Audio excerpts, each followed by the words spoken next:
Stay informed about the latest developments in China's economy. Hello, listeners. Today is Wednesday, September 18, 2024, Eastern Time. Welcome to China Financial Morning News. Start your beautiful day with Panda Finance reading the news for you.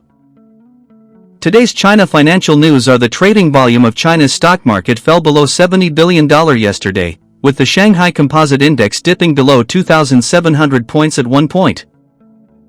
ByteDance denies plans to collaborate with TSMC on AI chips. Shares of Chinese photolithography machine concept stocks hit the limit up, and the Ministry of Industry and Information Technology released a domestic 28nm photolithography machine.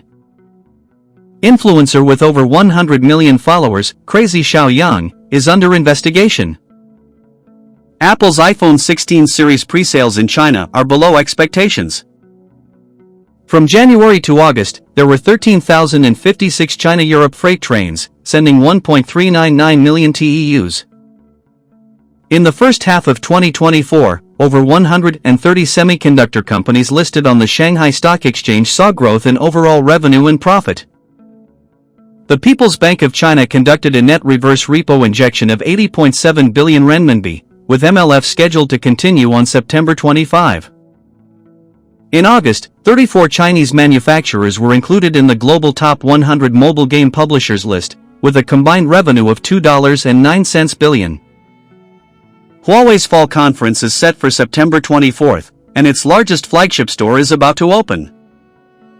Renowned Chinese economist Gao Shanwen believes that China's real estate market adjustment still faces challenges due to insufficient funding. Here's the formal news content frowny face. China's A-shares index performance. On September 18, Beijing time, the three major A-share indices in China showed mixed performance. The Shanghai Composite Index briefly fell below 2,700 points but recovered during trading. By the close of trading at 3 p.m., the Shanghai Composite Index had risen by 0.49%, closing at 2,717.28 points. The Shenzhen Component Index rose by 0.11%, closing at 7,992.25 points, and the Shenzhen Stock Exchange Chi-Next Index fell by 0.11%, closing at 1,533.47 points. The total trading volume of the Shanghai and Shenzhen stock markets was only 479.3 billion renminbi, down 45.4 billion renminbi compared to the previous trading day. Due to breakthroughs in photolithography technology in China, the photolithography index in China's A-shares saw a significant rise, with several photolithography concept stocks hitting the limit up. Recently, China's Ministry of Industry and Information Technology released a catalog of electronic equipment, which included argon fluoride, ARF, and krypton fluoride, KRF, photolithography machines, both of which are DUV, deep ultraviolet, photolithography machines. The argon fluoride photolithography machine has a resolution of less than or equal to 65 nanometers and overlay less than or equal to 8 nanometers, while the krypton fluoride machine has a resolution of less than or equal to 110 nanometers and overlay less than or equal to 25 nanometers. The domestically manufactured photolithography machine in China is reportedly capable of producing 28 nanometers process chips, roughly equivalent to ASML's 1460K from 20 years ago. Although 28 nanometers is not cutting-edge technology, its significance is substantial as it represents the boundary between mid to low-end and mid to high-end chips. Currently, except for the most advanced CPUs, GPUs, and AI chips, most industrial-grade chips use 28 nanometers or higher technology. According to reports from the Sci-Tech Innovation Daily, ByteDance has refuted claims that it is collaborating with Taiwan's semiconductor manufacturing company, TSMC, on AI chips. The company clarified that its chip-related efforts are still in the early stages and are primarily aimed at cost optimization for its recommendation and advertising businesses. ByteDance emphasized that all projects are fully compliant with trade regulations. China's regulatory bodies have launched an investigation into Crazy Little Brother Yang, the country's most prominent live-streaming sales influencer, along with his company, Huawei Sanxiang Network Technology Company, Limited. On September 17, the Market Supervision Bureau of Huawei High-Tech Industrial Zone announced the investigation over allegations of misleading consumers during live broadcasts. The influencer, who commands nearly 200 million followers across multiple accounts, including over 100 million on Douyin, faces scrutiny after promoting a Hong Kong Meicheng mooncake that is alleged to be falsely marketed as a famous Hong Kong brand. Consumers pointed out that the product is manufactured in Guangzhou and Foshan and is not a local Hong Kong brand. By the evening of September 17, the mooncakes had been removed from major e-commerce platforms such as Taobao, JD.com, and Douyin, with customer service unresponsive.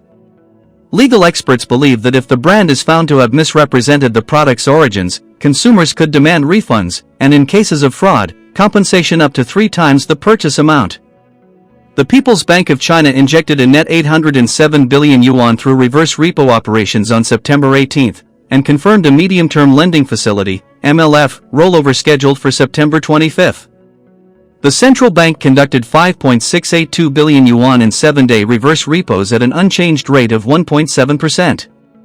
Today's maturing reverse repos amount to 4.875 billion yuan, while 5.91 billion yuan in MLF will be rolled over next week. First Financial Daily reported that Apple's iPhone 16 pre-sales in China have underperformed compared to past launches. Securing the latest models has become easier across major platforms, with increased subsidies from e-commerce retailers. Notably, the iPhone 16 standard model remained available in Apple's official Tmall store even after pre-orders had been underway for some time. Authorized dealers and Apple's own channels have experienced minimal delays in stocking and shipping the new devices. Live streams on Douyin by Apple-authorized resellers highlighted upgrades in camera functions, battery life, and color options, drawing between 5,000 to 10,000 viewers per stream. Orders placed during the live streams are expected to ship by September 20, with compensation offered for delays.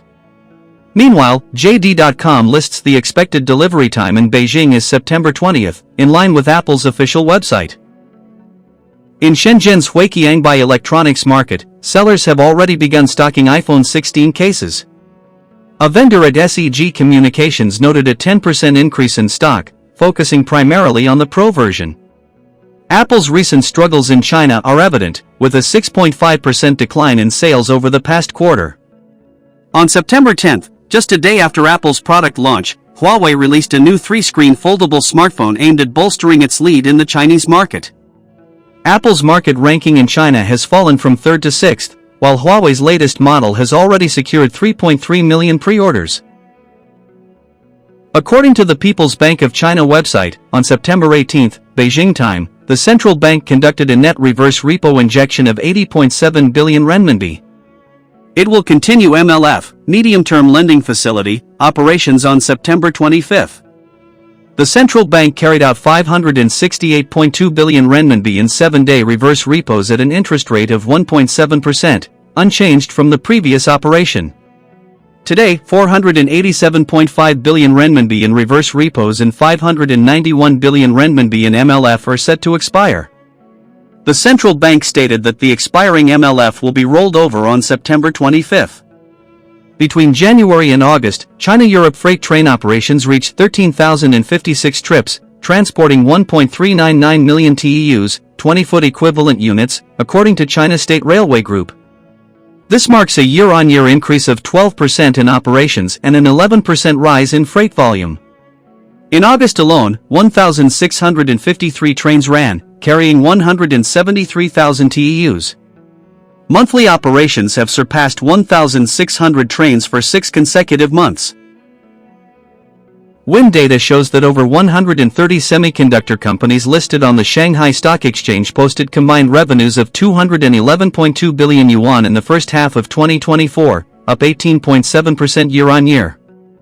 Over 70% of these companies reported positive revenue growth, and more than 50% saw improvements in net profit compared to last year. In Q2 alone, revenue grew 14.6% quarter-on-quarter, with net profits surging by 74.9%. Nearly 90% of the companies reported quarter-on-quarter revenue growth, while 70% saw their profits improve. According to Sensor Tower, 34 Chinese gaming companies ranked among the top 100 global mobile game publishers by revenue in August, collectively generating $2.09 billion. Chinese firms accounted for 37.3% of total revenue among the global top 100. China Industry Economy Daily reported that Huawei's autumn product launch will take place in Shanghai on September 24th, with pre-orders for its electric vehicle, the GJR7, expected to open. A Huawei store representative noted that the Hongmeng Jixing store in Beijing Huawei City is set to expand, increasing its footprint to 2,300 square meters, enough space to display 10 vehicles. Renowned Chinese economist Gao Shanwen recently stated that China's real estate market is undergoing structural adjustments but remains under significant financial pressure. He pointed to difficulties in both debt and equity financing, compounded by a reduction in financial institutions' exposure to real estate firms. Gao noted that real estate companies require massive funding to navigate this transition, but with credit being cut, the adjustment process has been anything but smooth. Coupled with demand-side issues, this has led to significant challenges for the sector. Thank you for tuning in to today's financial news. We look forward to seeing you again tomorrow.